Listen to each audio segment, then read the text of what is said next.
Les détails du journal. Le président Abdel Fattah el-Sisi s'est entretenu aujourd'hui avec le Premier ministre Dr Mostafa Madbouli et le ministre de l'Électricité et de l'Énergie renouvelable Dr Mohamed Chakir concernant les derniers développements des projets nationaux du secteur de l'électricité.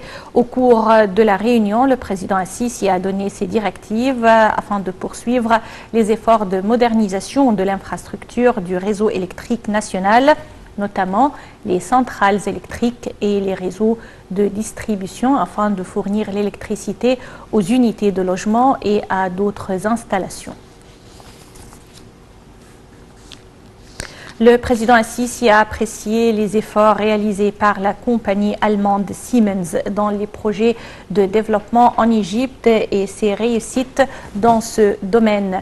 Lors de son entretien avec le PDG du groupe international Siemens, le chef de l'État a affirmé que l'Égypte tenait à se profiter ou à profiter des expériences de Siemens dans les divers secteurs de développement, notamment ceux de l'énergie renouvelable et de la connexion électrique, ainsi que des programmes d'entraînement consacrés aux cadres égyptiens.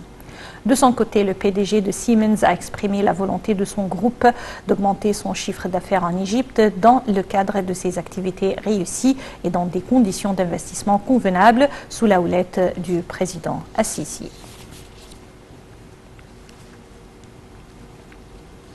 Le Premier ministre Dr Mostafa Madbouli a présidé aujourd'hui la réunion hebdomadaire du gouvernement tenue par visioconférence. Lors de cette réunion, le Conseil a examiné un certain nombre de dossiers, dont les préparatifs adoptés et les mesures de protection et de prévention nécessaires pour enrayer la propagation du nouveau coronavirus dans les divers gouvernorats de la République.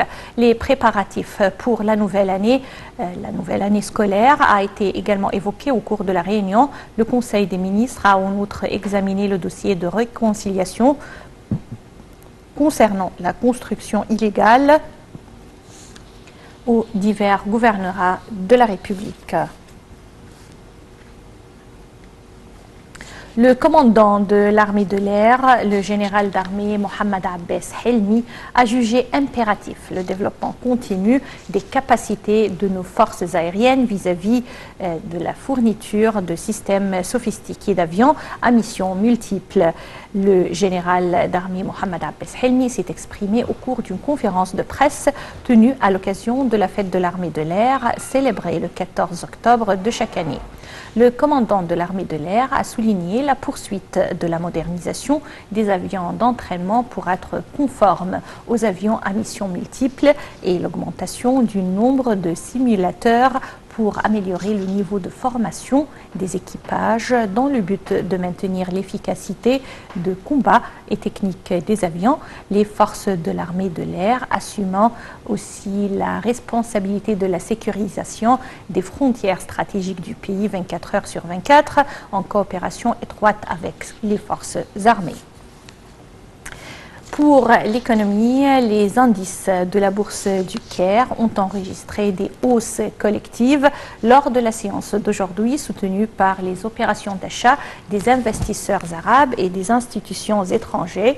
L'indice principal du GX 30 a grimpé d'environ 0,4% pour se stabiliser au niveau de 11 332 points, alors que les indices secondaires EGX 70 et EGX 100 ont respectivement haussé d'environ 1,2% et 1,1%. Le capital du marché a gagné 3,7 milliards de livres égyptiennes. Le chef de la diplomatie, Sameh Choukri, a confirmé la position fixe de l'Égypte de soutenir les droits légitimes du peuple palestinien d'établir un État indépendant sur les frontières du 4 juin 1967 avec Jérusalem-Est comme capitale. Les déclarations du chef de la diplomatie égyptienne sont intervenues lors de son entretien avec le coordinateur des Nations Unies pour la paix au Moyen-Orient, Nikolai Mladonev. Au cours des pourparlers, les deux côtés ont examiné les derniers développements de la cause palestinienne ainsi que le processus de paix afin d'établir la paix et la sécurité dans la région. Pour sa part, Mladenov a apprécié le rôle joué par l'Égypte en soutenant pour parvenir à une résolution permanente et équitable à la cause palestinienne. D'autre part, le secrétaire général de la Ligue arabe, Ahmed Aboulghait, a affirmé que la paix au Proche-Orient sera difficile à réaliser sans la solution des deux États, avec l'établissement d'un État palestinien sur les frontières du 4 juin 1967 avec Jérusalem-Est comme capitale.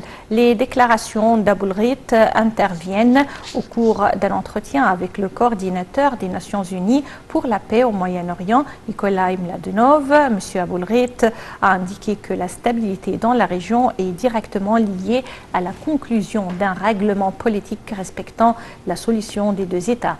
Le secrétaire général de la Ligue arabe a ajouté que cette solution sera la seule acceptée par la communauté internationale.